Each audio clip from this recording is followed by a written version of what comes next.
Hello, fellow Aussians! I'm the Louisiana Quadling, and welcome to my channel. Today, we're going to be looking at one of the oldest pieces from my Wizard of Oz collection, and that is this wonderful game of Oz.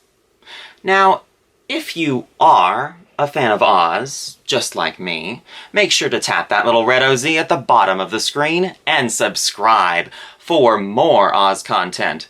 You can also find me on Instagram and Twitter. I've left links in the description. The Wonderful Game of Oz was released in 1922 by Parker Brothers and originally retailed for $2 US. This video will not be a comprehensive look at all of the variants that exist for this game. I'll only be looking at the variant that I own, and also be showing you a couple of earlier pieces that I have from an earlier version. If you are interested in identifying the variants, be sure to pick up the Spring 2018 Baum Bugle. And what is the Baum Bugle, might you be asking? The Baum Bugle is one of the publications from the International Wizard of Oz Club. And if you aren't a member of the Oz Club, hello? We'd love to have you. I've left a link in the description for their website. Now, I know there'll be somebody who probably writes down in the comments, you have the date wrong, because the board and the box clearly says copyright 1921. To which I, of course, will reply to you that while that is, of course, true, the instructions on the game say copyright 1922. And there is no possible way that a game would be released without its instructions. So, we can safely assume that the game was released in 1922. My game is the final variant that was released in the United States in 1939, most likely to capitalize on MGM's film release.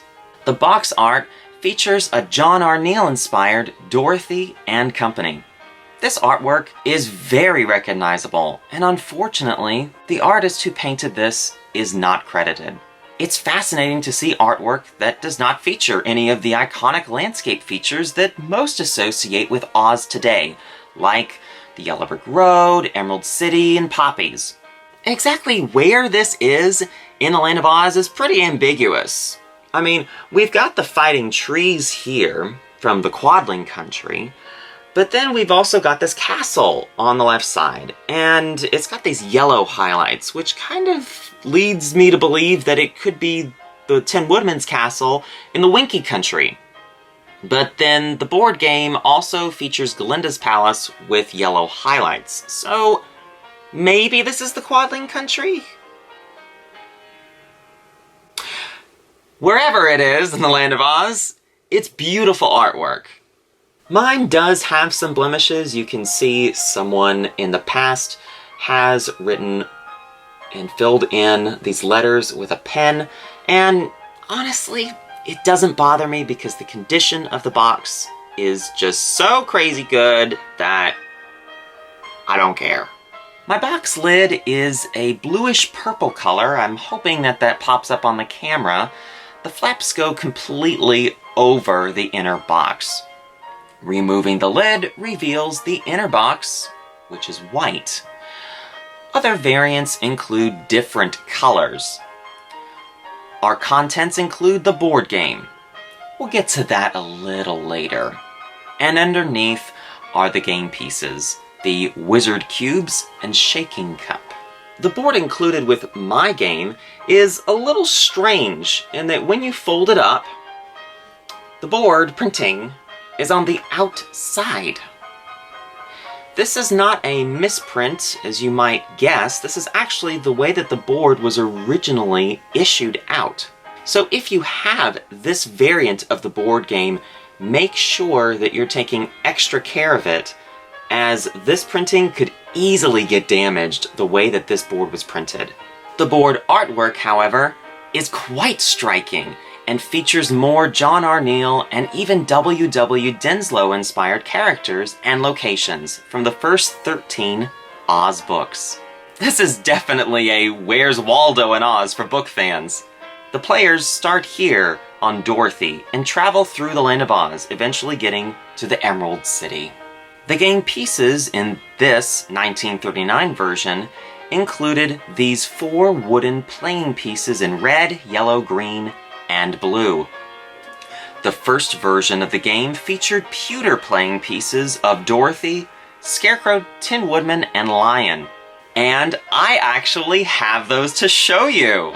These are the original playing pieces. They were released from 1922 to 1929. They are quite heavy and obviously are way cooler than the wooden playing pieces.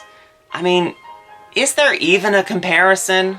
To move on the board, this game features a really unique way of moving on your turn. Instead of playing cards or dice, the game features these 6 wooden cubes with the letters W-I-Z-A-R-D on each side. The player puts the cubes into the shaking cup, shakes them, and then tosses out the cubes. However many letters the player shakes to reveal the word wizard is how many moves this player gets. Really neat. Now, if you were to add this game to your collection, how much would you have to pay for it? I'm sure all of us wish we could go back in time and pay that wonderful price of $2. But I wonder how much that price would be today if we inflate that $2. And if I just move over the decimal point by about 5,000, divide that by the time that it takes to bake a pie, and then place Pythagorean's theorem on it, we can get around $30. Not bad. Alright, I've been delaying this long enough. If you have one that has the box, the board, the instructions, the game pieces, etc., it sells anywhere from $800 to anything above $1,000. Can we go back to that $30? This type of collectible is one that I would definitely never recommend you get as a one-and-done deal because of that crazy price tag. I would suggest that you buy everything separately and piece together a game that way. Now, before I get someone suggesting, but L.A. Quadling, won't I end up just spending $800 in the end if I buy everything separately? Not necessarily. The deals are out there. There will always be an antique dealer, an estate sale dealer, any seller really, who doesn't know what they have. I picked up these pewter pieces and wooden wizard cubes for $15 a couple of years ago. I've also seen just the game board sell anywhere from $75 to $150.